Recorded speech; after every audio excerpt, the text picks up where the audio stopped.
大家问千万字，大家要跟大家做伙来捌一字。咱较早看古装剧，捌听皇帝讲有事来奏，无事退朝。今仔日要甲大家小解，这一日就是奏之后奏第三条。奏本来意思是讲本，或者是单乐器，咱讲奏乐。另外古早神对皇帝报告，咱讲启奏。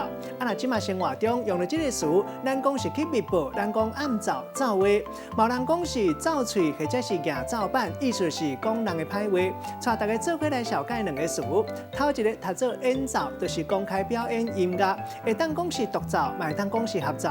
第二个词就要来小解合奏，意思就是几多款的乐器做伙演奏。咱用一句话来举例，甲这两个词夹做伙。